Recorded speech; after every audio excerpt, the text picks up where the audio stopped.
Hallelujah. परात्पर देवाचा परमप्रिय पुत्र प्रभू येशू ख्रिस्त याच्या पवित्र आणि गौरवयुक्त नावामध्ये पुन्हा एकदा तुमचं स्वागत करतो. ख्रिस्त येशूमध्ये तुम्हाला अभिवादन मी करतो. विश्वास आहे की सर्व लोक आनंदित आहात, सर्व लोक सुरक्षित आहात, सर्व लोक देवाच्या कृपा प्रसादानं झाकलेले आहात आणि म्हणून सर्व गौरव आपल्या देवाला आपण देऊयात, जो आम्हाला संरक्षण देतो, जो आम्हाला सांभाळतो, जो आम्हाला आशीर्वादित करतो, जो प्रत्येक क्षणाला आमच्याबरोबर राहतो. हालेलुया. बायबल आम्हाला सांगतं, इस्रायलाच्या रक्षकाला झोप येत नाही, तो लुरकी घेत नाही. तो आपल्या लोकांकडे त्याचं लक्ष आहे, धार्मिकाच्या हाकेकडे त्याचे कान आहेत, धार्मिकावर त्याची कृपादृष्टी आहे. आणि म्हणून देवाचे आशीर्वाद जर आम्हाला हवे आहेत, जर ज्या निष्कलंक रक्तानं आम्हाला धार्मिकता मिळालेली आहे किंवा ज्या निष्कलंक रक्ताच्या द्वारे आम्हाला नीतिमत्व प्राप्त झालेलं आहे, त्या नीतिमत्वामध्ये, त्या धार्मिकतेमध्ये आम्ही विश्वासानं वाटचाल करावी.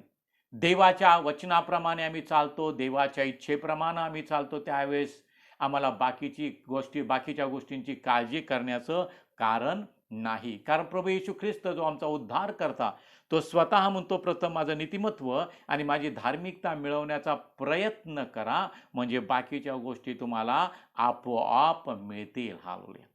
म्हणून सर्वात महत्त्वाची गोष्ट ही आहे की आम्ही धार्मिकतेमध्ये जगत आहोत का. सर्वात महत्त्वाची गोष्ट ही आहे की आम्ही देवाच्या इच्छेप्रमाणे चालत आहोत का. सर्वात महत्त्वाची गोष्ट हीच आहे की विश्वासाची कृती करून आम्ही आमच्या देवाला संतोषवित आहोत की नाही. या गोष्टीकडे आपण लक्ष देऊयात, या गोष्टीकडे आपण बारकाईने पाहूयात, या गोष्टीमध्ये आपण आणि या कृतीमध्ये आपण तत्पर राहूयात. बाकीच्या गोष्टी सांभाळायला आमचा देव समर्थ आहे. दुष्काळातही प्राण रक्षण करण्याचं आमच्या देवाला समजतं प्रियानो. आणि म्हणून पुन्हा एक वार या जगाच्या परिस्थितीकडे पाहून हवालदिल होऊ नका, जगाच्या अवस्थेकडे पाहून तुम्ही खचून जाऊ नका. आपले नेत्र तुम्ही उघडा आणि विश्वासाचा उत्पादक आणि पूर्ण करणारा येशू याच्याकडं तुम्ही पहा, त्याच्या आज्ञेचं मनन तुम्ही करा, म्हणजे तुमची मन खचून तुमचा धीर सुटणार नाही. सर्वात महत्त्वाची गोष्ट ही आहे, आशीर्वाद प्राप्त करून घेण्यासाठी, आरोग्य प्राप्त करून घेण्यासाठी, स्वास्थ्य प्राप्त करून घेण्यासाठी सर्वात महत्त्वाची स्वभाव किंवा सर्वात महत्त्वाची गोष्ट आत्मसात करणं ती ही आहे की आम्ही ख्रिस्ताची चित्तवृत्ती धारण करावी. आणि ख्रिस्ताची चित्तवृत्तीतला महत्त्वाचा गुण जर का असेल तर आज्ञांकितपणा. हालेलुया. ख्रिस्त ज्याप्रमाणे पित्याच्या आज्ञेत राहिला, तसं आम्ही ख्रिस्ताच्या आज्ञेमध्ये आपण राहूयात, म्हणजे आम्हाला आशीर्वादांची रेलचेल असणार.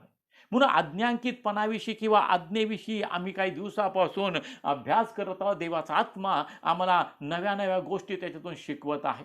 इर्मयाचा ग्रंथ याचा 7वा अध्याय आणि त्याचं 22 आणि 23 वचनाकडे पुन्हा एक वार आपण वळूयात.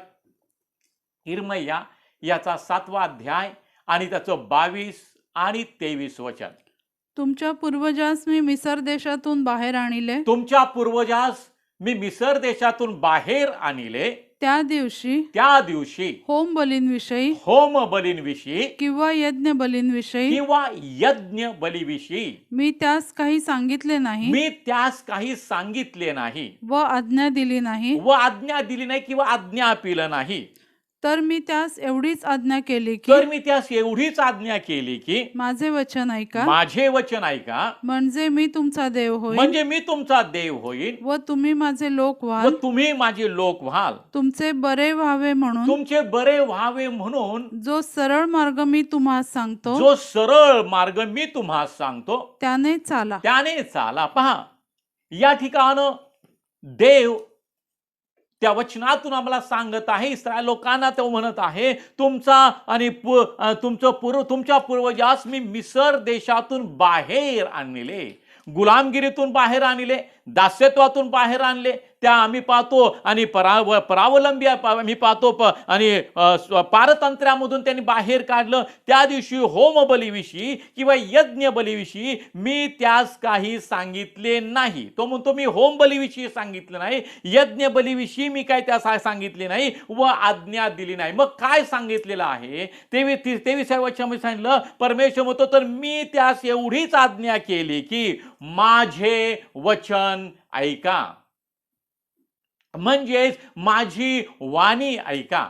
मी त्यास एवढीच आज्ञा केली की माझे वचन ऐका, म्हणजे मी तुमचा देव होईल व तुम्ही माझे लोक व्हाल, तुमचे बरे व्हावे. म्हणून जो सरळ मार्ग मी तुम्हाला सांगतो त्याने चाला. जो सरळ मार्ग मी तुम्हाला सांगतो त्याने तुम्ही चाला. हालेलुया. देव म्हणतो की आणि मी जे वचन, माझं वचन तुम्ही ऐका. जो मार्ग मी तुमच्यासाठी स्थापित केला, सरळ मार्ग, आणि त्या मार्गाने तुम्ही चाला, म्हणजे तुम्ही माझे लोक होणार आहात आणि मी तुमचा देव होणार आहे. हालेलुया. अज्ञांकितपणा किंवा आज्ञाधारकपणामध्ये किंवा आम्ही पाहतो देवाची इच्छा जाणून घेऊन त्याच्यामध्ये चालण्यामध्ये आम्हाला मोठे आशीर्वाद आहेत. प्रिय, धार्मिक जीवन म्हणजे आम्ही पाहतो आणि देवाच्या इच्छेप्रमाणे चालणं, देवाच्या वचनाप्रमाणे चालणं, देवाच्या आज्ञेप्रमाणे चालणं आहे. आणि ज्यावेळेस आम्ही त्या वचनाप्रमाणे चालतो प्रियानो, देवाचे आशीर्वाद आम्हाला मिळतात. आम्हाला सर्व संकटातून, येणाऱ्या सर्व संकटातून, आम्हाला सर्व प्रकारच्या आणि प्रतिकूल परिस्थितीमधून आम्हाला सही सलामत आम्हाला बाहेर नेणारा तो आमचा देव आहे. आणि म्हणून देवाच्या वचनाकडे आम्ही लक्ष द्यावं प्रियानो. नोहासाठी, आणि नोहा हे आमच्यासाठी उदाहरण आहे आज्ञाधारकपणाबद्दल. आम्ही पाहतो देवानं ज्या प्रलयानं जगाचा नाश करायचं ठरवलं, आम्ही पाहतो पाप खूप वाढलं होतं, आणि त्यावेळेला देवाच्या समागमामध्ये चालणारा तो नोहा होता प्रियानो. आणि आम्ही पाहतो की देवानं त्याला सांगितलं की या आणि पृथ्वीचा मी जलप्रलयाने नाश करत आहे, तर मी सांगतो त्या पद्धतीने तू तारू बांध, प्रत्येक प्राण्यापैकी, प्रत्येक पक्षापैकी आणि प्रत्येक प्राण्यांपैकी जे एक जोडपं आणि मी तुझ्याकडे पाठवणार आहे. आणि त्या नोहापासून देवानं नवीन उत्पत्ती सुरू आणि घडवली प्रियानो. देवाचं वचन आम्हाला सांगतं, पवित्र शास्त्रामध्ये सांगतो, उत्पत्तीचा ग्रंथ 6वा अध्याय आणि त्याचं 22 वचन. नोहाने तसे केले, देवाने त्याला जे काही सांगितले ते त्याने केले. हालेलुया. पण या ठिकाणी बायबल सांगतं की नोहाने तसे केले म्हणजे कसे केले, तर देवाच्या इच्छेप्रमाणे, देवाच्या आज्ञेप्रमाणे त्याने केले. देवानं त्याला जे काय सांगितले ते त्याने केलेले आहे. त्या नोहाविषयी आम्ही पाहतो आणि योबाविषयी पण आम्ही पाहतो की देवाच्या समागमामध्ये चालणारा, आम्ही त्या परमेश्वराचं भय धरून राहणारा तो पुरुष होता. आणि या ठिकाणी उत्पत्तीच्या ग्रंथामध्ये नोहाविषयी तेच सांगितलेलं आहे. पहा त्याच अध्यायाच्या 9व्या वचनामध्ये काय लिहिलेलं आहे पहा. नोहाचा वृत्तांत येणेप्रमाणे नोहा हा आपल्या काळच्या लोकांमध्ये धार्मिक व सात्विक मनुष्य होता. नोहा देवाच्या समागमे राहत असे. पहा, नोहा जो आहे तो देवाच्या समागमामध्ये राहत होता. हालेलुया. पहा त्याच्याविषयी सांगितले की नोहाचा वृत्तांत येणेप्रमाणे आहे. तो कसा होता? नोहा हा आपल्या काळच्या लोकांमध्ये धार्मिक व सात्विक होता. आणि त्या काळामध्ये आम्ही पाहतो भूतलावर दुष्टाई वाढलेली होती, पाप वाढलेलं होतं देवाला, आणि पाहतो क्रोध किंवा देवाला त्याचा तिरस्कार आला होता त्या गोष्टीचा. आणि देवानं संपूर्ण भूतलाचा नाश जलप्रलयानं करायचा निश्चय केला होता. त्या मनुष्याविषयी आणि वाईट वागणाऱ्या त्या लोकांविषयी देवाला वीट आला होता की देवाच्या विरोधात ते वागत होते. प्रिया, पण त्या आपल्या काळामध्ये आपल्या काळाच्या लोकांमध्ये धार्मिक तो होता, सात्विक तो होता. प्रियानो, मगाशी मी तुम्हाला सांगितलं धार्मिक जीवन जगणं म्हणजे नक्की काय आहे, तर देवाच्या आज्ञेप्रमाणे चालणं आहे. धार्मिक जीवन जगणं म्हणजे नक्की काय आहे, देवाची इच्छा जाणून घेऊन त्याप्रमाणे वर्तन करणं आहे. धार्मिक जीवन जगणं म्हणजे नक्की काय, विश्वासाप्रमाणे कृती करणं आहे. आणि नोहा धार्मिक होता, सात्विक होता. सात्विक म्हणजे शुद्धाचरणी, सात्विक म्हणजे पवित्र जीवन जगणारा, शुद्ध जीवन जगणार. आणि मी पाहतो की तो तसा त्या पद्धतीचा मनुष्य होता. नोहा देवाच्या समागमे राहत असे. नोहा जो आहे देवाच्या सानिध्यामध्ये, देवाच्या समागमामध्ये तो राहत होता प्रिया. देवाच्या आणि देवानं त्याला निवडलं त्या गोष्टीसाठी. जलप्रलयाचा नाश जलप्रलय आणि पृथ्वीचा नाश करायचं देवाने ठरवलं. आणि देवानं त्या धार्मिक पुरुषाला, त्या सात्विक पुरुषाला, देवाच्या समागमामध्ये चालणाऱ्या त्या पुरुषाला देवानं निवडलं आणि देवानं त्याला त्या तारो बांधण्याची आज्ञा दिली प्रिया. येणाऱ्या संकटामधून देवानं त्याला, त्याच्या संपूर्ण कुटुंबाला वाचवलेलं आहे. कशामुळे तो कुटुंब वाचलं, कशामुळे देवाने एका दैवी योजनेचा भाग असं त्याला केलेला आहे, कारण तो देवाच्या आज्ञा पाळणारा होता प्रिया. देवाच्या समागमामध्ये राहणारा होता प्रिया. आज भूतलावर आम्ही पाहतो संकट आलेलं आहे, महामारी आलेली आहे, आम्ही पाहतो आणि सर्व प्रकारचा हाहाकार जगामध्ये माजलेला आहे. पण प्रियांनो, या संकटाच्या काळामध्ये तुमचं रक्षण करणारा, तुम्हाला सुरक्षित ठेवणारा, तुमचा जीव सुस्थितीमध्ये ठेवणारा, तुमचा आत्मा सुस्थितीमध्ये ठेवणारा तो देव तुमच्या बरोबर आहे. फक्त एका गोष्टीचं आणि कर्तव्य अगत्य आहे की तुम्ही देवाच्या समागमामध्ये राहता का? तुम्ही देवाच्या आज्ञा मान्य करून पाळता का? तुम्ही सात्विक जीवन जगता का? देवाच्या इच्छेप्रमाणे तुम्ही वर्तन करता का? प्रियानो, देवाचं आणि अतिशय महत्वाची गोष्ट आणि देव आज आम्हाला सांगत आहे. मोठं संकट त्या काळामध्ये भूतलावर येणार होतं. 40 दिवस 40 रात्र देवानं पाऊस पाडला आणि मी पाहतो ते पूर 150 दिवस ते पाणी भूतलावर आणि ते भूतल व्यापून टाकलेलं ते होतं. इतका प्रचंड आणि पाऊस, इतका प्रचंड आणि जलप्रलय त्या काळामध्ये आणि देवाने आणला होता. संपूर्ण मनुष्याचा नाश देवानं केलेला आहे, कारण पाप वाढलेला आहे. आज आम्ही पाहतो ही महामारी आली, देवा आणि कुठली गोष्ट देवाच्या आणि योजनेशिवाय किंवा देवाच्या इच्छेशिवाय होत नाही. आम्ही त्याच्यामध्ये ते का आलंय? आम्ही पाहतो की आम्हाला देव जागृत करत आहे, आम्हाला देव विश्वासामध्ये तत्पर ठेवण्यासाठी आमचं आत्मपरीक्षण करण्याची आणि वेळ आहे. प्रियानो, आत्मपरीक्षण करा. हालेलुया. शेवटच्या काळामध्ये मी पाहतो भूत आणि जग जे आहे अग्नी आणि गंधकासाठी देवानं राखून ठेवलेलं आहे. प्रियानो, हे भयंकर प्रसंग आणि कठीण प्रश्न आणि संकट पुढच्या काळामध्ये येणार आहे. प्रियानो, पण देव म्हणतो की जो कोणी देवाच्या इच्छेप्रमाणे चालतो तो सर्व काळ टिकतो. हालेलुया. देवाचं वचन आम्हाला काय सांगतो? योहानाचं पहिलं पत्र याचा 2रा अध्याय आणि त्याचं 7वं वचन काय लिहिलंय पहा. 1 योहान 2:17. आणि जग व त्याची वासना, आणि जग आणि त्याची वासना ही नाही तशी होत आहे, पण देवाच्या इच्छेप्रमाणे करणारा किंवा देवाच्या आज्ञेप्रमाणे करणारा किंवा आज्ञांकितपणामध्ये आध्यात्मिक जीवन जगणारा सर्व काळ राहतो. पहा, देवानं दिलेलं हे अभिवचन आहे आपल्या लोकांना प्रियानो. आणि म्हणून या दिवसामध्ये आम्ही पाहतो परिस्थितीकडे बघून हवालदिल न होता परमेश्वराकडे बघून आपण आपलं प्रियानो आध्यात्मिक जीवनाची वाटचाल करणं गरजेचं आहे. आणि म्हणून देवाचं वचन आम्हाला सतत विश्वासाचा उत्पादक आणि पूर्ण करणारा येशू याच्याकडे तुम्ही पहा, म्हणजे तुमचा धीर सुटून तुमचं मन खचणार नाही. देवाचं वचन आम्हाला सांगतं. हवालदिल होऊ नका, सैरबैर होऊ नका, भरकटलेल्या पक्षासारखी स्वतःची अवस्था येऊ देऊ नका, कारण तुम्हाला स्वस्थान मिळालेलं आहे. प्रियानो, तुम्हाला स्वतःचा हक्काचं स्थान मिळालेलं आहे. तुम्हाला विसाव्याच्या ठिकाणं देवानं आणलेलं आहे. प्रियानो, त्या ठिकाणं तुम्हाला संरक्षण आहे. एकच काम आहे, देवाच्या आज्ञा मी पाळतो की नाही. आणि मग या ठिकाणी बायबल आम्हाला सांगतं, आणि जग आणि त्याची वासना नाही तशी होत आहे, पण देवाच्या इच्छेप्रमाणे वागणारा सर्व काळ टिकतो. प्रिया, जगामध्ये आम्ही पाहतो डोळ्याची वासना, देहाची वासना, संसाराची पुषारकी ही देवापासून नाही प्रियानो. आणि जगाशी मैत्री, देवाशी वैर आहे. आज आम्ही पाहतो या सर्व प्रकारच्या संकटाने सर्व जग आणि व्यापले प्रियानो, कारण जग अंधकारानं ग्रासून गेलेलं आहे. निभीड काळोखाने सर्व राष्ट्र झाकलेली आहेत. प्रियानो, उठ, प्रकाशमान हो, कारण प्रकाश तुझ्याकडे आलेला आहे. ओ, जे देवाच्या प्रकाशानं प्रकाशित झालेत प्रियानो, ओ तो प्रकाश तुमच्या जीवनामध्ये टिकवा. त्या प्रकाशामध्ये तुमचं तेजस्वितेच्या परंपरेने तुमचं रूपांतर होऊ द्या. माझ्या भावांनो, बहिणींनो, आत्म्याच्या पवित्र आत्म्याच्या प्रेरणेने चाला, देवाच्या आज्ञेप्रमाणे तुम्ही चाला, म्हणजे तुम्ही सर्व काळ टिकणारे असणार आहात. देवानं येणाऱ्या जलप्रलयाच्या संकटातून नोहाला वाचवलं. प्रियानो, नोहाच्या परिवाराला देवानं वाचवलं. आणि मी बायबल आम्हाला सांगतं, कारण का तो धार्मिक होता प्रिया. आज ती धार्मिकता माझ्यामध्ये आहे का? आज देवाच्या समागमामध्ये मी चालत आहे का? आज देवाच्या इच्छेप्रमाणे मी वर्तन करत आहे का? सर्वात महत्वाचा प्रश्न आपण स्वतःला विचारूयात माझ्या भावांनो.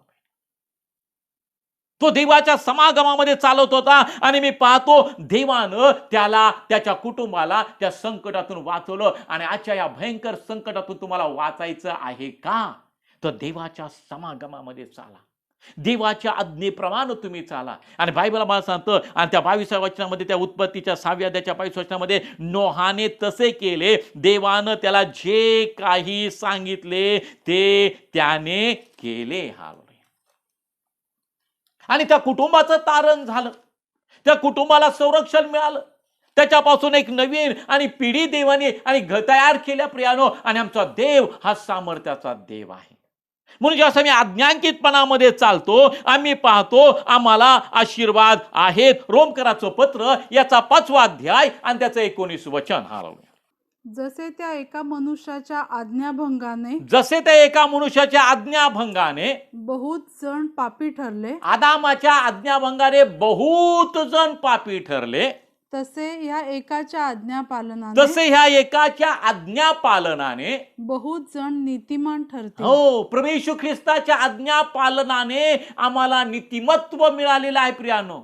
आज्ञापालनाच्या द्वारे नीतिमत्व आहे. आणि त्या नीतिमत्वामध्ये टिकून राहायचं असेल तर ख्रिस्ताच्या आज्ञा आम्ही पाळणं, म्हणजे जे नीतिमत्व आम्हाला मिळालेलं आहे ते ख्रिस्ताच्या आज्ञापालनानं आहे प्रियानो. त्याच्या आज्ञांकितपणामुळे तो आहे. आम्ही पाहते ते पित्याच्या इच्छेप्रमाणे त्यांनी केलं. आणि आम्ही पाहतो त्याच्या आज्ञापालनाच्या द्वारे बहुतांना नीतिमत्व मिळालेलं आहे. आणि त्याचे वाटेकरी तुम्ही आणि मी झालेला आहोत प्रियानो. प्रभूच्या नावाला धन्यवाद असो. हालेलुया.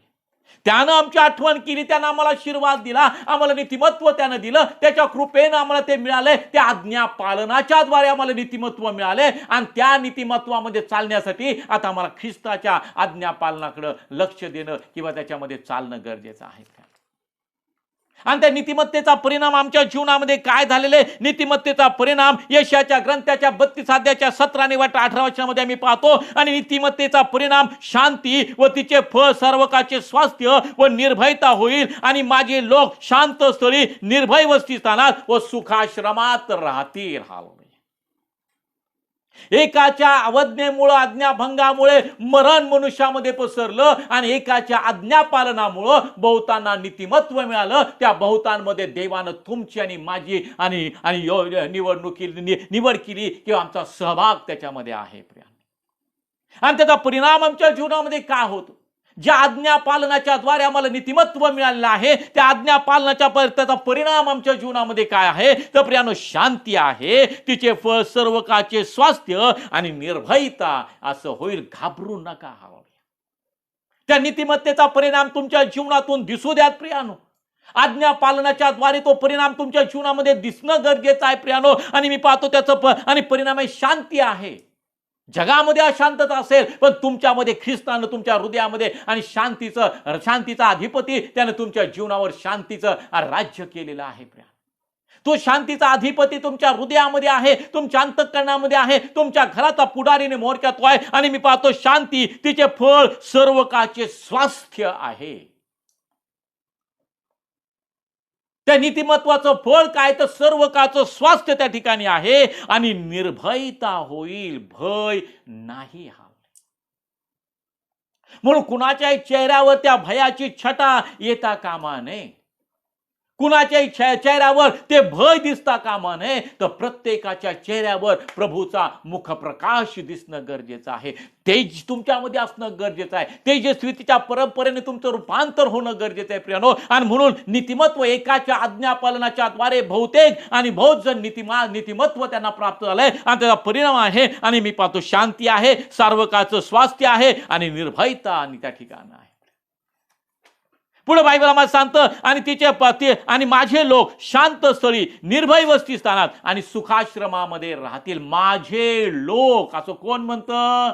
ज्यानं आमच्यासाठी आपला प्रिय पुत्र दिला, तो परमेश्वर देव, तो यहोवा परमेश्वर, जो आमचा यहोवा राफा आहे, जो आमच्यासाठी यहोवा इरी आहे, जो आमच्यासाठी यहोवा शालोम आहे. तो परमेश्वर म्हणतो की माझे लोक शांत स्थळी निर्भय वसतिस्थानात आणि सुखाश्रमात राहतील. प्रियानो, घाबरू नका. एकाच गोष्टीचे आणि लक्ष द्या, त्याच्यामध्ये तत्पर राहती गोष्ट आज्ञा पालन आहे. प्रियानो, आज्ञा पालन आहे. आज्ञा पालनाच्या द्वारे प्रियानो आम्हाला चांगल्या गोष्टींचा अनुभव देव घडवतो. बायबल आम्हाला सांगतं, यशायाचा ग्रंथ याचा पहिला अध्याय आणि त्याच्या 19 वचनामध्ये काय लिहिलंय पहा. यशायाचा ग्रंथ याचा पहिला अध्याय आणि त्याचं वचन आहे 19. त्या ठिकाणी लिहिले, तुम्ही माझी ऐकायला मान्य व्हाल तर भूमीचे उत्तम फळ तुम्ही खाल. या आठवड्याचं वचन आहे, नमूद करून ठेवा. मी त्यांना एवढीच आज्ञा केली की माझे वचन ऐका. प्रियानो, त्या आज्ञेकडे आम्ही लक्ष द्यावं, देवाच्या वचनाकडे आम्ही लक्ष द्यावं. आमच्या मार्गावर प्रकाश, आमच्या पावलाकरता दिवा ते आहे वचन. आमच्या हाडांना सत्व, देहाला आरोग्य ते वचन आहे. आमच्यासाठी उत्तम आहार ते वचन आहे. प्रियानो, बायबल आम्हाला सांगतं आमचा देवावरचा विश्वास वाढवणारं ते वचन आहे. आणि देवाचं वचन आम्हाला सांगतो, परमेश्वर म्हणतो तुम्ही माझे ऐकायला मान्य व्हाल तर. मी त्यांना एवढीच आज्ञा केली की माझे वचन ऐका. ते ऐकायला तुम्ही मान्य आहात का देवाच्या लोकांनो? का उगाचच नको त्या गोष्टीचा विचार आम्ही करतो. आता माझं कसं होईल, आता माझ्या घराचं कसं होईल, आता माझ्या मुलांचं कसं होईल. प्रियानो, तो देव आमच्या हजारो पिढ्यांवर दया करणारा देव तुमच्या मध्ये आहे, तुमच्या जवळ आहे, तुमच्या घरात तो आहे, तुमच्या मध्ये त्यानं वस्ती केलेली आहे. तुम्ही विसरू नका. तुमच्या मध्ये त्यांनी वस्ती केलेली आहे. मग आम्ही का विसरतो? आम्ही का त्या गोष्टी विसरतो? आम्ही ते विसरता कामा नये, आम्ही विस्मरणात जाता कामा नये. प्रियानो, देव जो प्रत्येक गोष्टीचं स्मरण ठेवतो, आपल्या लोकांशी केलेल्या कराराचं स्मरण तो ठेवतो, तर प्रियानो तुम्ही त्या आज्ञा पालनाचं स्मरण ठेवणं गरजेचं आहे. अब्राहमाला त्याने ऑलरेडी आशीर्वाद देऊन ठेवला, मी तुझ्या भूतलावरची सर्व राष्ट्रे मी तुझ्या मुळे आशीर्वादित करणार आहे, तुझा वंश मी आशीर्वादित करणार आहे. देव त्याचं स्मरण ठेवतो. देवानं त्याचं स्मरण ठेवलेलं आहे. इस्रायल लोकांनी त्या प्रवासामध्ये देवाच्या विरोधात वागले, ताठ मानेने वागले. परमेश्वर मोशेला म्हणतो की मला यांचा वीट आलाय, पण देव म्हणतो, देवाचं वचन सांगतं त्यानं केलेला करार तो कधी विसरत नाही. अब्राहमाशी केलेला करार माझ्या भावानं, आणि त्या कराचं स्मरण तो ठेवतो आणि त्यानं त्या लोकांना आशीर्वाद दिलेला आहे. देनं त्या इस्रायलचा वंश वाढवला आणि त्यांना वचनदत्त देशामध्ये घेऊन तो गेलेला आहे. आणि म्हणून मी पाहतो की देवाचं वचन आम्हाला सांगतो, आम्ही जर ऐकायला मान्य होतो, आम्ही जर ऐकायला तत्पर राहतो, ओ माझं ऐका म्हणजे तुम्ही वाचाल. बायबल आम्हाला सांगतो माझं ऐका म्हणजे तुम्ही, आणि तुम्ही सरळ मार्गाने चाला म्हणजे तुम्हाला आशीर्वाद मिळणार आहे. मी त्यांना एवढीच आज्ञा केली की माझं वचन तुम्ही ऐका. मग काय होतं प्रियानो, जेव्हा आम्ही देवाचं ऐकतो, तुम्ही माझी ऐकायला मान्य व्हाल. आम्ही मान्य होऊयात प्रिया. तुम्ही माझी ऐकायला मान्य व्हाल तो भूमीचे उत्तम फळ तुम्ही खाल. देव आम्हाला उत्तमातलं उत्तम देणारा तो देव आहे. उत्कृष्ट गव्हाचं सत्व तो आम्हाला खाऊ घालणारा आहे. पहाडातला मध आम्हाला देणारा तो देव आहे. आमची प्रत्येक गरज पुरवणारा तो देव आहे. माझ्या भावांनो, बहिणींनो, तुम्ही माझे ऐकायला मान्य व्हाल तर, जर तर उत्तम आणि भूमीचं उत्तम फळ तुम्ही खाल. देवाचं हे अभिवचन आहे. त्यानं आमच्यामध्ये वस्ती केली. ज्यास आम्ही त्याच्या वचनामध्ये चालतो प्रियानो, आम्ही त्यानं आमच्यामध्ये वस्ती केलेली आहे. आम्हाला त्याने आशीर्वाद दिलेला आहे.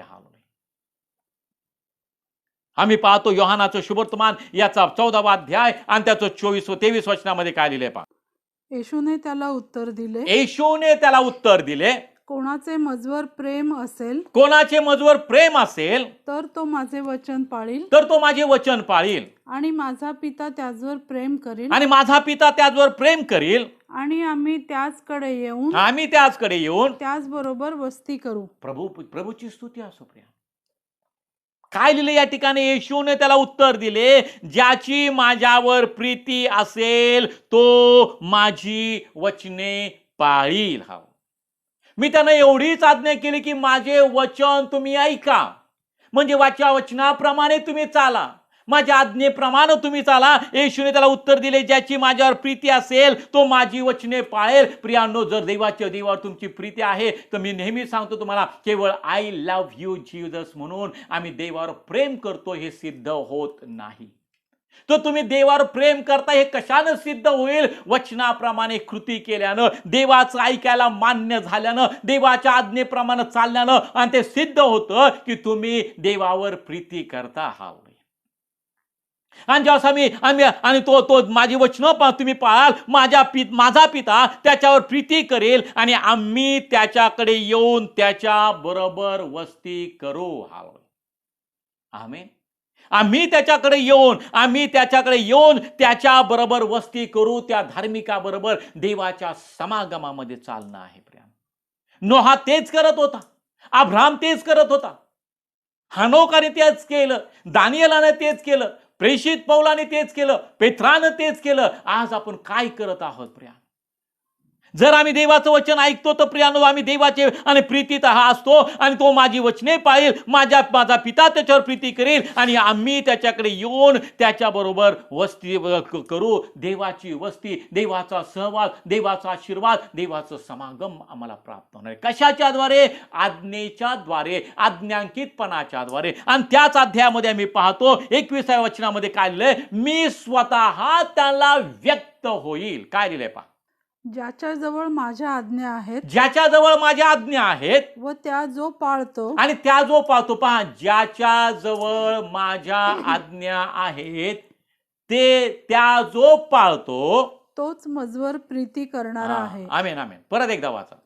ज्याच्याजवळ माझ्या आज्ञा आहेत, ज्याच्याजवळ माझ्या आज्ञा आहेत, तुझ्या आज्ञा मी जपून ठेवतो. देवाचा दास म्हणतो, ज्या त्या आज्ञा आम्ही जपून ठेवाव्यात, त्या आज्ञा आम्ही स्मरणात ठेवाव्यात, त्या आज्ञा आम्ही लक्षात ठेवा. ज्याच्याजवळ माझ्या आज्ञा आहेत किंवा जो माझ्या आज्ञेप्रमाणे चालतो, ज्याच्याजवळ माझ्या आज्ञा आहेत व त्या जो पाळतो तोच मजवर प्रीती करणारा आहे. तोच शब्द काय? तोच माझ्यावर प्रीती करणार आहे. अन्यथा तुम्ही किती आय लव्ह यू जीसस म्हटलं, ती तुमची देवावरची प्रीती व्यक्त होत नाही किंवा प्रगट नाही होत, त्याला मान्यता नाही. प्रेम हे बोलण्यामध्ये नाही, प्रेम हे कृतीमध्ये असतं. प्रेम कृतीतून व्यक्त होणं गरजेचं आहे. देवाच्या आज्ञा तुम्ही पाळता, देवाचं वचन तुम्ही मान्य करून पाळता, देवाच्या वचनाला तुम्ही मान्य होता, म्हणजे तुम्ही देवावर प्रीती करता. आणि पुढे काय लिहिलंय पहा? आणि जो मजवर प्रीती करतो, आणि आज्ञा पालनाच्या द्वारे जो मजवर प्रीती करतो त्याचवर माझा पिता प्रीती करेल. त्याचवर माझा जो मजवर प्रीती करतो त्याचवर माझा पिता प्रीती करेल. मीही त्याचवर प्रीती करेल व स्वतः त्याला व्यक्त होईन. आम्ही ख्रिस्ती आहोत. व्यक्त होणं म्हणजे स्पष्ट होणं, व्यक्त होणं म्हणजे ज्ञात होणं. आज आम्ही अनेक ख्रिस्ती लोक आहेत, पण ख्रिस्त त्यांना व्यक्त झालाय का? ख्रिस्त त्यांना स्पष्ट झालाय का? ख्रिस्त त्यांना ज्ञात झालाय का? म्हणजे आणि पूर्ण समजलेला आहे का? ज्याला ख्रिस्त समजलाय म्हणजे काय? तो देवाच्या आज्ञेमध्ये राहत आहे, देवाची प्रीती त्याला प्राप्त झाली, देव त्याच्यावर प्रीती करतो, येशू त्याच्यावर प्रीती करतो. ख्रिस्त व्यक्त होणं किंवा स्पष्ट होणं आम्हाला कशाच्या द्वारे प्राप्त होतं? काय केल्यानं प्राप्त होतं? तर देवाच्या आज्ञा पाळण्याच्या द्वारे. आम्ही ख्रिस्ती आहोत प्रियानो, पण ख्रिस्त मला व्यक्त झालाय का? ख्रिस्त मला स्पष्ट झालाय का? ख्रिस्त मला ज्ञात झालाय का? जर तो ज्ञात झालाय तर प्रियानो तो स्पष्ट मला झालेला आहे, तर प्रियानो आमच्यामध्ये भांडणं असता कामा नये, आमच्यामध्ये वाद असता कामा नये, पती पत्नीमध्ये तेढ असता कामा नये, आमच्यामध्ये सहन करण्याची शक्ती असली पाहिजे, आमच्यामध्ये सहनशीलता असली पाहिजे, आमच्यामध्ये ती नम्रता असली पाहिजे, आमच्यामध्ये आम्ही पाहतो आत्म्याच्या प्रेरणेने चालणं ते असलं पाहिजे. प्रियानो, मी त्याला ज्ञात होईल म्हणून ख्रिस्ताला खरंच समजून घ्यायचं आहे का? ख्रिस्ताला खरं स्पष्ट करून आणि स्वतःला करून घ्यायचं आहे का? तर प्रियानो, आम्ही त्याच्या आज्ञा पाळाव्या. आम्ही त्याच्या आज्ञा पाळाव्या. दुर्बिणीतून ज्यावेळेस आम्ही कुठली गोष्ट पाहत असतो, आम्ही पाहतो ती व्यक्त होण्यासाठी किंवा ती स्पष्ट होण्यासाठी ती लेन्स आम्हाला खालीवर आणि काही आणि ठराविक आणि डिस्टन्स किंवा त्याच्यामध्ये आम्हाला अंतर ठेवून ते करावं लागतं. आणि एका ठराविक अंतरावर आम्ही गेलो की आम्हाला ते दिसतं. प्रिया, आणि आम्हाला आत्मिकदृष्ट्या देवाला स्पष्ट पाहण्यासाठी एक ठराविक आम्ही मर्यादा जी आहे ती आम्ही पाळणं गरजेचं आहे. आणि ती म्हणजे आज्ञांकितपणा. त्या ठराविक रेंजमध्ये आम्ही असणं गरजेचं आहे, त्या ठराविक त्या मर्यादेमध्ये आम्ही असणं गरजेचं आहे. प्रियानो, म्हणजे मला ख्रिस्त ज्ञात होणार आहे, म्हणजे मला ख्रिस्त स्पष्ट होणार आहे. प्रियानो, तिकडं त्या गोष्टीकडं लक्ष द्या. मला हे पाहिजे, मला ते पाहिजे, काही नको. ज्याला ख्रिस्त मिळालाय त्याला सर्व काही मिळालेलं आहे. प्रियानो, ज्याच्याजवळ ख्रिस्त आहे त्याला सर्व काय आहे आणि त्याला बाकीच्या काही कुठल्या गोष्टीची अपेक्षा राहतच नाही. ज्याला ख्रिस्ताची ताण आणि भूक लागलेली आहे. म्हणून प्रियानो, त्या मर्यादेमध्ये येणं आम्ही गरजेचं आहे, त्या सीमेमध्ये त्या अंतरामध्ये आम्ही असणं गरजेचं आहे. आम्ही त्या नीतिमत्वाच्या चौकटीमध्ये तंतोतंत बसणं गरजेचं आहे. प्रियानो, मर्यादेने राहा, म्हणजे ती मर्यादा, ते डिस्टन्स, ते अंतर आम्ही अशा पद्धतीने ते आमच्यामध्ये ते आणि आलं पाहिजे की मला माझा ख्रिस्त स्पष्ट दिसेल, मला माझा ख्रिस्त ज्ञात होईल, मला ख्रिस्त आणि स्पष्ट कळेल. ते आज्ञा पालन आहे. प्रियानो, आणि तिथपर्यंत तुमच्या आध्यात्मिक अवस्था तिथपर्यंत जाणं गरजेचं आहे. त्या अवस्थेपर्यंत प्रत्येक विश्वासणाऱ्याने पोचणं गरजेचं आहे. आणि म्हणून ख्रिस्त प्राप्ती आणि देव म्हणजे भौतिक गोष्टींची मिळवण्याचा मार्ग नाही. प्रियानो, आम्ही पाहतो देव म्हणजे सार्वकालिक जीवन प्राप्त करून घेण्याचा मार्ग आहे. त्या बाकीच्या गोष्टी आपोआप मिळतील. प्रियानो, त्याच्यासाठी तुम्हाला धडपड करायची गरज नाही. झोपेत तो तुम्हाला देणार आहे, तोच आपल्या प्रियजनास लागेल. ते झोपेत देतो. प्रियजन कोण आहे? तर त्याच्या आज्ञा पाळणार आहे. आणि मग तो व्यक्त कसा होतो? पुन्हा एकदा ते वचन वाचूयात आणि आपण पुढे जाऊयात. ज्याच्याजवळ माझ्या आज्ञा आहेत, ज्याच्याजवळ माझ्या आज्ञा आहेत व त्या जो पाळतो तोच मजवर प्रीती करणारा आहे. तोच माझवर प्रीती करणारा आहे. आणि जो मजवर प्रीती करतो त्याचवर माझा पिता प्रीती करेल. मीही त्याचवर प्रीती करेल व स्वतः त्याला व्यक्त होईल. आमेन. आज्ञांकितपणाच्या द्वारे देवावर नितांत प्रेम करा. ख्रिस्तावर विश्वासाच्या कृतीच्या द्वारे देवावर नितांत आणि प्रेम करा. तो आपला देव परमेश्वर याचवर पूर्ण मनानं, पूर्ण जीवानं, पूर्ण शक्तीनं, पूर्ण बुद्धीनं प्रीती कर. आणि प्रियानो, ही सर्वात मोठे म्हणजे पूर्ण मनानं, पूर्ण जीवानं, पूर्ण शक्तीनं, पूर्ण बुद्धीनं देवाच्या आज्ञा पाळ. त्याचा गर्भित अर्थ तो आहे. आणि तो आम्ही समजून घेणं गरजेचं आहे. त्या आज्ञेमध्ये आम्ही चालणं गरजेचं. म्हणजे काय होणार आहे? मी स्वतः ख्रिस्त म्हणतो, मी स्वतः त्याला व्यक्त होईल. पुन्हा एकदा सांगतो, व्यक्त होणं म्हणजे स्पष्ट होणं, व्यक्त होणं म्हणजे ज्ञात होणं. अनेक लोकांना ख्रिस्त अजून स्पष्ट दिसत नाही. प्रियानो, कारण अवज्ञा करत आहेत, देवाच्या आज्ञेकडे लक्ष नाही. अनेक लोकांना ख्रिस्त अजून ज्ञात झाला नाही, कारण वचनाकडे लक्षच नाही. वचनाकडे दुर्लक्ष आहे, आज्ञेकडे दुर्लक्ष आहे. देवाचं ऐकायला मान्य होत नाही आणि स्पष्ट ख्रिस्त त्यांना नाही होत, व्यक्त त्यांना होत नाही. प्रियानो, आज्ञांकितपणामध्ये चाला, म्हणजे तुम्हाला देव स्पष्ट होणार आहे. म्हणून मागच्या वेळेस आम्ही पाहिलं, एक उदाहरण आम्ही पाहिलं की एक वचन सांगितलं की येशू म्हणतो की जो कोणी माझ्या पित्याच्या इच्छेप्रमाणे करतो तोच माझा आणि भाऊ, तीच माझी बहीण, तीच माझी आई आहे. प्रियानो, आम्ही पाहतो मत्ते कृषी वर्तमान याचा 12वा अध्याय आणि त्याचं 50 वचन. हालेलुया. कारण जो कोणी माझ्या स्वर्गातील पित्याच्या इच्छेप्रमाणे करतो, तोच माझा भाऊ, बहीण व आई.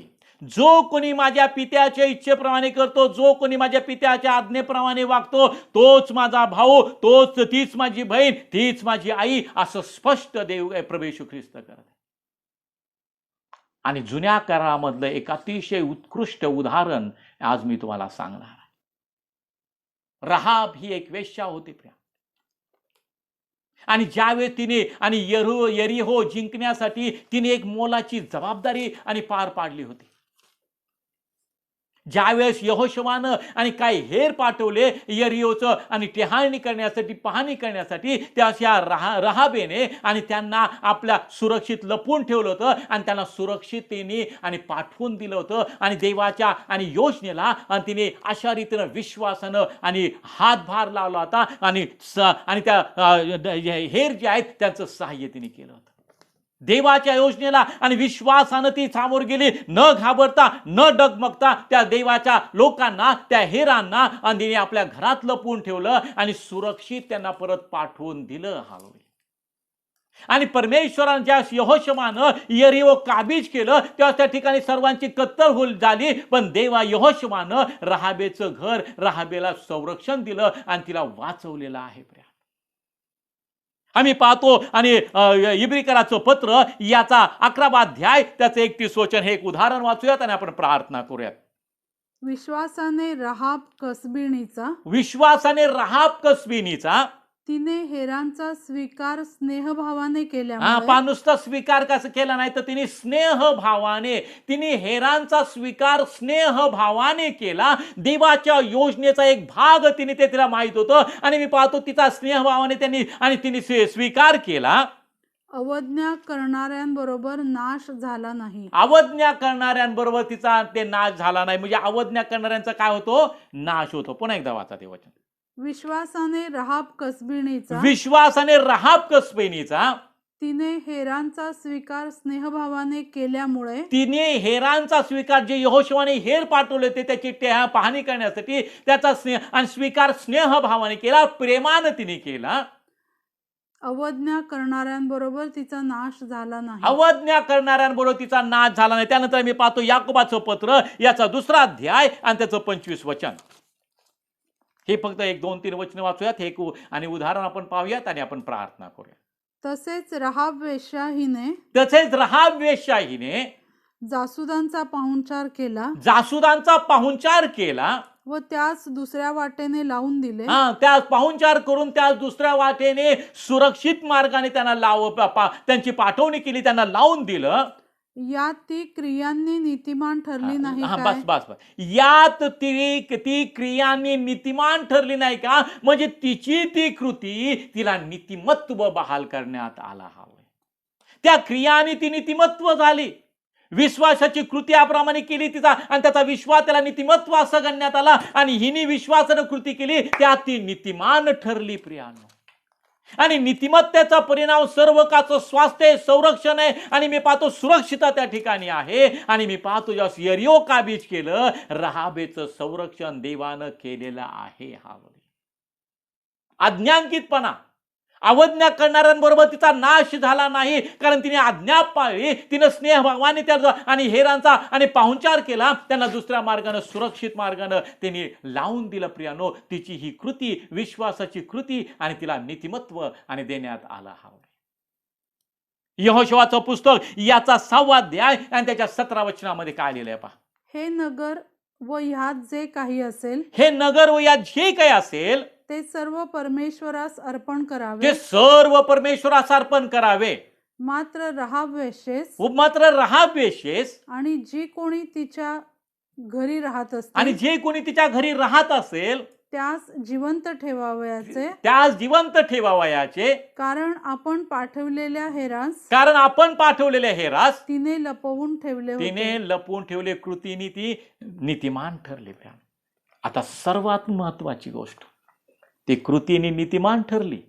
येशू या ठिकाणी नव्या करारामध्ये म्हणतो, जो कोणी माझ्या पित्याच्या इच्छेप्रमाणे वर्तन करतो तीच माझी आई, तोच माझा भाऊ, तीच माझी बहीण. आता या जुन्या करारामध्ये आपण पाहूया, राहाब ही वेश्या होती. तिने विश्वासानं कृती केली, तिला ते नीतिमत्व गणण्यात आलं. तिच्या घरात राहणाऱ्यांचं संरक्षण झालं. एवढंच नाही तर प्रभूच्या कुळामध्ये तिची गणना झाली. प्रभूच्या वंशामध्ये तिची गणना झाली. नव्या करारामध्ये वंशावळ, येशूच्या वंशामध्ये ज्या महत्वाच्या 3 स्त्रियांचं वर्णन केलंय त्याच्यामध्ये रहाब हिचं पण नाव आहे. आणि ती कोण आहे नव्या करारामध्ये? आपण नव्या करारात तिचं स्पष्टीकरण दिलंय. मत्ते कृषी वर्तमान याचा 1 अध्याय आणि त्याचं 5वं वचन. सल्मोनाला रहाबेपासून बवाज, सल्मोनाला रहाबेपासून बवाज, बवाजास रुथेपासून ऐका. ओबेद, रहाबेपासून बवाजाची ती आई आहे. रूतचा पती बवाजाची ती आई. आम्ही पाहतो रहाबेपासून बवाजास रुथेपासून ओबेद, बवाजास रुथेपासून ओबेद, ओबेदाला इशाय, ओबेदाला इशाय, आणि इशायाला दावीद राजा झाला. आणि इशायाला कोण झाला? दावीद राजा झाला. आणि येशूनं कुठल्या कुळामध्ये जन्म घेतला? दाविदाच्या कुळामध्ये जन्म घेतला. आणि ती रहाब वेश्या जी आहे ती कर्माने नीतिमान ठरली, ती दाविदाची पंजी आहे. आणि प्रियानो, देव आपल्या लोकांना जो विश्वासानं चालतो तो देवाचा नातेवाईक आम्ही पाहतो. प्रियानो, देवाच्या वंशातला आम्ही अनुभव. आणि पुन्हा एकदा ते वाचा, ते दाविदाच्या कुळामध्ये इशायाला दावीद झाला. शल्मोनाला रहाबेपासून बवाज, शल्मोनाला रहाबेपासून बवाज, बवाजास रुथेपासून ओबेद, बवाजास रुथेपासून ओबेद, ओबेदाला इशाय, ओबेदाला इशाय, आणि इशायाला दावीद राजा झाला. आणि इशायाला दावीद राजा झाला. आणि येशूच्या जन्माविषयी काय म्हटलं? आज दाविदाच्या नगरात कोण जन्मला आहे? तारणारा जन्मला. दाविदाच्या नगरात दावीद पुत्र येशूला म्हटलं. आणि ही दाविदाची आम्ही पाहतो रहाब कोण आहे? तर पंजी आहे. प्रियानो, ज्यावेळेस ती वेश्या होती तिने विश्वासानं कृती केली. आम्ही पाहतो त्या हेरांना संरक्षण दिलं आणि ती थेट कुणाच्या कुळामध्ये जाऊन बसली? येशूच्या कुळामध्ये, येशूच्या वंशामध्ये. आम्ही पाहतो आमचा देव हा सामर्थ्याचा देव आहे. प्रियानो, तो आमचं पाप बघत नाही. जेव्हा आम्ही पश्चाताप करतो, आमच्या पापांचा पश्चाताप करतो, आम्ही देवाच्या कुळामध्ये जातो, आम्ही देवाच्या वंशामध्ये जातो, आम्ही देवाचे ख्रिस्ताचे नातेवाईक होतो जेव्हा आम्ही पापांचा पश्चाताप करतो. प्रियानो, आणि विश्वासाची कृती आम्ही करतो, आज्ञांकितपणा आम्ही करतो, आणि या आज्ञांकितपणामध्ये आम्ही चालतो. आणि म्हणून या ठिकाणी मत्तेच्या 12व्या अध्यायाच्या 50 वचनामध्ये सांगितलं, कारण जो कोणी माझ्या स्वर्गातील पित्याच्या इच्छेप्रमाणे करतो तोच माझा भाऊ, बहीण आणि आई आहे. म्हणजे जेव्हा आम्ही पित्याच्या इच्छेप्रमाणे चालतो, आम्ही थेट दाविदाच्या वंशामध्ये, अब्रामाच्या वंशामध्ये आम्ही पाहतो देवाच्या कुळामध्ये आमचा समावेश होतो. आणि मी पाहतो जक्कईने आपल्या सर्व पापांचा पश्चाताप केला, त्यांनी सर्व कबूल करून सोडून दिलं. प्रियानो, आणि प्रभू येशू म्हणतो आज या घराला तारण प्राप्त झालंय. हा ही अब्रामाची संतान आहे. हालेलुया, अब्रामाची संतान. तुम्ही आणि मी कोण आहोत प्रियानो? आज आम्ही अब्रामाची संतती आहोत. आम्ही थेट दाविदाच्या आणि येशूच्या कुळामध्ये गेलेलो आहोत प्रियानो. आणि ते टिकवणं, ते नातेसंबंध टिकवणं, त्या नात्यामध्ये टिकून राहणं हे तुमचं आणि माझं काम आहे. आपण पित्याच्या इच्छेप्रमाणे चालू, म्हणजे आम्ही देवाच्या ख्रिस्ताचे नातेवाईक म्हणणार आहोत प्रियानो. आम्ही त्या वंशामध्ये असणार आहोत प्रियानो. आणि देवानं दिलेला हा आशीर्वाद आहे. म्हणून पित्याच्या आज्ञा मान्य करून पाळा आणि देवाचे आशीर्वाद प्राप्त करून घ्या. त्याचं ऐकायला मान्य व्हा, म्हणजे देवाचे आशीर्वाद तुम्हाला मिळतील. आणि देवबाप करो की देवाच्या आज्ञेमध्ये राहण्याची देव तुम्हाला कृपा पुरवो. बाकीच्या गोष्टी आपण पुढच्या वेळेला पाहणार आहोत. त्यास आपले डोळे बंद करूयात. हालेलुया. सर्व समर्थ, जिवंत आणि गौरवयुक्त पित्या, अब्राहाम, इसहाक आणि याकोबाच्या देवा, आम्ही मनापासून तुला धन्यवाद देतो. माझ्या देवा, तुझं वचन आम्हाला सांगतो, येशू तू म्हणतो, जो कोणी माझ्या पित्याच्या इच्छेप्रमाणे करतो तोच माझा भाऊ, माझी बहीण, माझी आई आहे. माझी बाद आम्ही एकच प्रार्थना करतो, आम्हाला तुझं आणि मान्य तुझं आम्ही ऐकावं, मान्य करून आम्ही ते पाळावं, तुझ्या आज्ञेमध्ये आम्ही राहावं अशी कृपा तो आम्हाला पुरव माझ्या देवा. आम्ही विश्वासानं, आम्ही कृतीनं आणि त्या विश्वासाची कृती करून आम्ही ते नीतिमत्वामध्ये आम्ही वाटचाल करावी अशी कृपा तो पुरव माझ्या देवा. जगातल्या गोष्टी आम्हाला नाही मिळाल्या तरी चालेल देवा, जे वतन तू आमच्यासाठी राखून ठेवलंस मा देवा, वरील गोष्टीसाठी तो आम्हाला पाचारण केलेले देवा, आणि त्या वरील गोष्टी मिळवण्यासाठी आम्हाला आज्ञांकितपणामध्ये राहणं गरजेचं आहे. आम्हाला तुझ्या वचनाप्रमाणे आचरण करणं गरजेचं आहे. आम्ही आज्ञा पालनाच्या द्वारे तुझ्यावर प्रीती करणं गरजेचं आहे देवा, आणि ती प्रीती करायला आम्हाला शिकव. तुझ्यावर प्रेम करणार ते हृदय आम्हाला तू दे. कृतीनं आम्ही प्रेम करावं देवा अशी कृपा तो आम्हाला पुरव माझ्या देवा. जो कोणी माझ्यावर प्रीती करतो तो माझ्या आज्ञा पाळतो, माझा पिता त्याच्यावर प्रीती प्रीती करेल, मीही त्याच्यावर प्रीती करेल आणि मी त्याला व्यक्त होईल, आम्ही त्याच्याबरोबर वस्ती करू, तुझं वचन सांगतो देवा. म्हणून प्रियानो पित्या, आम्हाला तुझ्या सान्निध्यामध्ये राहण्याची कृपा पुरव माझे देवा. आम्हाला तुझ्या आज्ञा पाळण्यासाठी आम्हाला तुझी कृपा पुरव. आम्हाला पवित्र आत्म्याच्या पूर्ण प्रेरणेने आम्हाला चालण्याची कृपा पुरव. पवित्र आत्म्याचं प्रभुत्व, स्वामित्व यास आम्ही विश्वासानं स्वीकारतो माझ्या देवा. आज ज्या जे प्रियजनांनी तुझं वचन ऐकलंय देवा, ओ माझा विश्वास आहे की तुझं वचन कार्य केल्याशिवाय माघारी येत नाही माझ्या देवा. माझ्या देवा, त्यांच्या जीवनामध्ये, त्यांच्या अंतःकरणामध्ये ते रुजू देत माझ्या देवा आणि 100 पट पीक त्या ठिकाणी येऊ दे देवा. आणि आज्ञांकितपणामध्ये आम्हा प्रत्येकाला तत्पर तू ठेव माझ्या देवा. आज्ञा पालनामध्ये आम्हाला जागृत तू ठेव माझ्या देवा. आम्ही आज्ञा पालनाच्या द्वारे तुझ्यावर प्रेम करावं अशी कृपा तो आम्हाला पुरव माझ्या देवा. आणि तुझं गौरव होऊ दे देवा.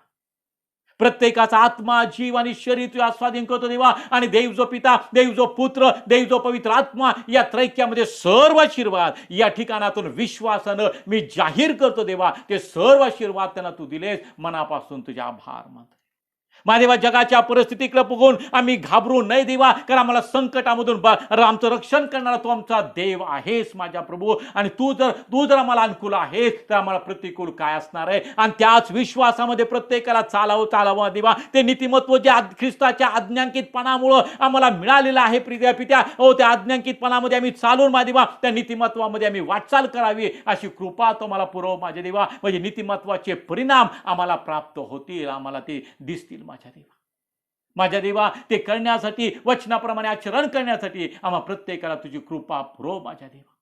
दिलेल्या आशीर्वादाबद्दल तुझे आभार मानतो. प्रत्येकाची गरज तुझ्या दैवी भांडारातून मोठ्या गौरवाने पुरवली जाऊ दे. पुन्हा एक वार प्रत्येकाचा आत्मा, जीव आणि शरीर तुझ्या स्वाधीन करतो. आणि देव जो पिता, देव जो पुत्र, देव जो पवित्र आत्मा या त्रैक्यामध्ये सर्व आशीर्वाद त्यांच्यासाठी मी जाहीर करतो देवा.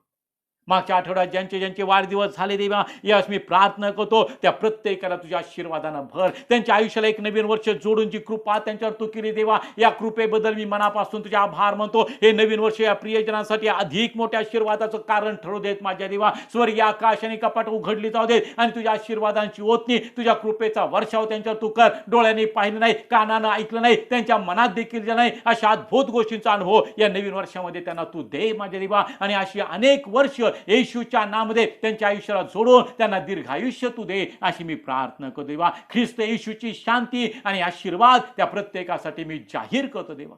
जे व्याधीग्रस्त आहेत त्यांच्यासाठी मी प्रार्थना करतो. येशूला बसलेल्या माराच्या वाहन तो आम्हाला आरोग्य दिलेल्या पित्या, व विश्वासाची प्रार्थना कार्य करायला प्रबळ आहे. या वचनावर विश्वास ठेवून देवा. सर्व रोगाला, सर्व व्याधीला येशूच्या नावात मी धमकावतो. त्यांच्या देहातून निघून जाण्याची आज्ञा करतो. आणि ख्रिस्त येशू मधलं पूर्ण आरोग्य मी जाहीर करतो. येशू मध्ये तुमचं आरोग्य तुम्ही स्वीकारा माझ्या भावा, माझ्या बहिणी आणि आपल्या लेकरांसाठी ते स्वीकारा. तुमच्या सर्व व्याधीतून ख्रिस्त येशू मध्ये तुम्ही पूर्ण बरे झालेला आहात. विश्वास ठेवा, म्हणजे देवाचं गौरव तुम्ही पाहणार.